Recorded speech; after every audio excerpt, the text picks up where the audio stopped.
In the UK first, police are reportedly investigating what you would describe as a virtual assault after a child's avatar was attacked in a virtual reality video game. The girl, who's under the age of 16, wasn't physically hurt, but apparently she was left extremely distraught. Online safety campaigner Ian Russell, whose daughter Molly took her own life in 2017 after viewing harmful content on social media, says it's vital we keep up with fast-changing technology. But we shouldn't be frightened of it and should harness it for good. Ian, it's fantastic that your remarkable work has been honoured in this way in the New Year's Honours list. But of course, none of us would want you ever to have been in the position where you were on the list for the reasons that you are. And so we acknowledge, your lovely daughter's life and the horror of what happened to Molly.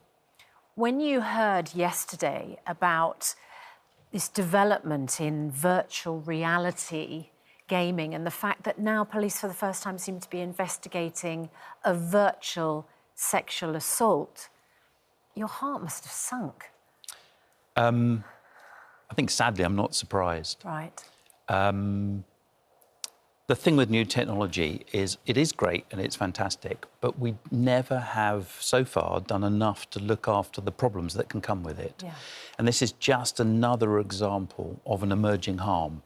And every digital technology that is being developed should be developed with safety in mind. There should be safety by design, so that it's designed from the first principles, from the beginning, with safety in mind, and they should look for things that could go wrong with it, and ways in which humans can misuse it. And that just hasn't happened sufficiently so far in the 20 or so year history of social media, for example. And now those harms are being found elsewhere on the internet as well. What appears to have happened in this case, and I know you don't want to go in too much into the detail here, but what appears to have happened is that basically a group of, we think, men, as avatars, ganged up on this child. She was under 16, and there was basically a virtual gang rape. It shows the level of sophistication that's now available through these avatars and in this virtual world, the metaverse. Yeah, the details of this case are a bit vague from my point of view, although they must have so profoundly affected the young person involved, and that's what we mustn't ever forget. The sophistication of online harms grows very quickly as well. The people that want to use the internet to provide harm find ever more cunning ways to do it, and they learn very quickly. So you look at the patterns of content that Molly saw 6 years ago now, over 6 years ago, and sadly you see those same patterns easily available in terms of harmful content online today. Nothing very much has changed in terms of trying to remove that content, but it's got more sophisticated. The clever way that they edit videos, the harmful videos, has been more widespreadly copied, for example, and you can find those more easily online. And also the platforms haven't done anything like enough to prevent that content being spread, because their algorithms spread that content to people. And there's research that's been done that showed that people as young, people at the age of 14, 3/4 of people at the age of 14 have seen harmful content. Samaritan's research that shows this. And 83% of those people, those youngsters, didn't go searching for it. That harmful content found them. Came to them. That's remarkable, isn't it? I mean, there's a couple of things. For those who do not understand the link between an online game or even online pictures, the type that perhaps Molly saw, and real-world feelings, because I can imagine, particularly with this assault, some people might say, just take the virtual headset off. It is only online. It's not real. What do you say to that? Well, it is important that everyone who's online takes responsibility for their own safety. And that should start from the youngest of ages. Except when you're a child, it's impossible to take responsibility for Well, of course, your own and safety. parents should help with that. Yeah. But there should be thoughts about being safe online from the earliest of age. And the easiest thing to do is to take the headset off and stop it. But of course, these platforms and these online worlds are designed to be addictive. They're designed to engage you. That's what the platforms want. They want you on their platform. In That's fact, how they make their money. The Guardian this morning reporting almost half of British teenagers say they feel addicted to social media. And it's the findings from the Millennium Cohort Study adds to evidence that many people feel they have lost control over their use of digital interactive media. So for us, even as parents, to say, just get off the internet. You don't need to be on your screen all the time. Actually, I think none of us can do that, because we have all, I think, if we're honest, we've all spent too long doom scrolling on our phones at some point and then realised, what on earth have I been doing for the last half an hour or however long? We just need to live in a world where parents say to their children, be careful, because this is something that you might find. You might find yourself dragged into something you find hard to put down. Well, so far, we've spoken about good practice, taking responsibility for yourself, and, if you like, building firewalls into the system to protect all of us, not just children. What about punishment? If the police were able to track down the people responsible for what happened to this under 16-year-old girl, what do you think should happen to them? Well, the laws of the land should apply in the digital world just as much as they do in our offline world.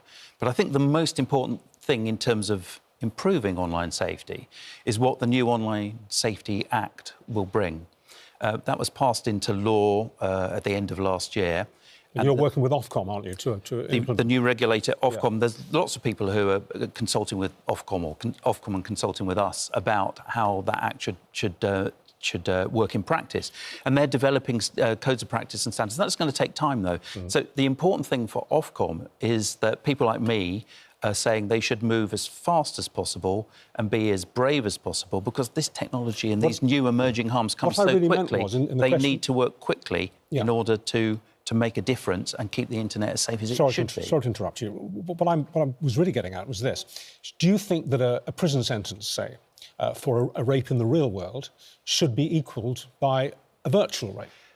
I don't think it's up to me to make those judgments. I think there should be strong legal action taken in cases, but that action and the sort of sentencing should be proportionate to the problems that have happened, the crimes that may have been. Well, in that case, the follow-on question is: would you consider a virtual rape of the kind that has been reported to be as serious as a rape in the real world? As I say, I don't know the details. No, okay. It's really, really hard to comment. And I think it's really dangerous to make generalisations. You need to look into the cases on a case-by-case basis, just as you do... As you do in the real world. In the real world. Do you think that social media companies are doing enough to stop children, and, as you say, us as adults, as parents, being addicted to their sites?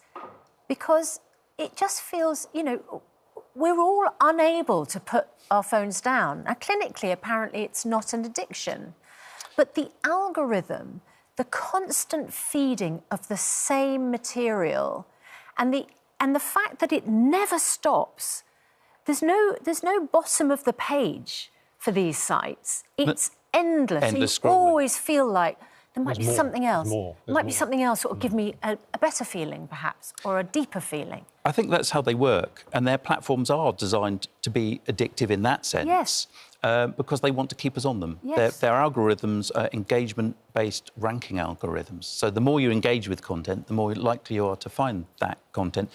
Basically, the platforms don't do enough. The Molly Rose Foundation, in conjunction with the Bright Initiative, did some research published around what would have been Molly's 21st birthday that showed the content that she had been looking at 6 years ago is still easily available, content very like... Do you mean exactly the same content? Sometimes exactly the same, and sometimes content 6 years that's... So 6 years on, nothing very much has changed. And also that content is being algorithmically recommended. So once you found it, it's very hard to escape from it. Well, I must tell you that if you'd asked me a couple of months ago if I had any elements of addiction to my relationship with my smartphone, I would have said absolutely not. And then it was stolen, and I was without my smartphone for 3 or 4 days, 5 days.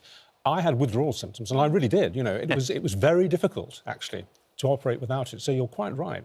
The addiction element to this is pernicious. Do you think that should be a New Year's resolution? We should all try a day without our smartphones. Yes, That's a good To find out absolutely how much it does right. affect us. A dry iPhone day. Ian, you know, as I say, I wish we didn't have to talk to you because I wish the circumstances hadn't arisen. But thank you always for your amazing contributions on such an important issue. Yeah. And I just, you know, apart from all the other stuff, I just think there is this inherent contradiction. Social media companies have designed these sites to lure you in, to feed you all this stuff, and that's what they want to do. And we don't want it. It just doesn't Well, it's feel... the gambling conundrum, isn't it? Quite right, the gambling exactly right. websites. Exactly on the one hand, they tell you to gamble responsibly, and on the other hand, they say gamble, gamble, gamble. And that whole output is designed to get you to place bets. Yeah. So we'll keep talking and hopefully bring about change, and the digital world will become safer. You've already done so much, Ian. Thank you so much. Thank you. Look, if you're affected by the issues we are discussing, you can find advice and support at itv.com/helplines. And your foundation is the Molly Rose Foundation as well. Yes. And Sterling work. what sort of support do people get there, or information? We link to existing trusted sources of support. So if you just visit the website, you can go there and find instant sources of support, and you can ask for some help cards. If you're a school or concerned about young people, we'll send out some help cards which list those sorts of support as well. Lovely. Lovely. Thank you.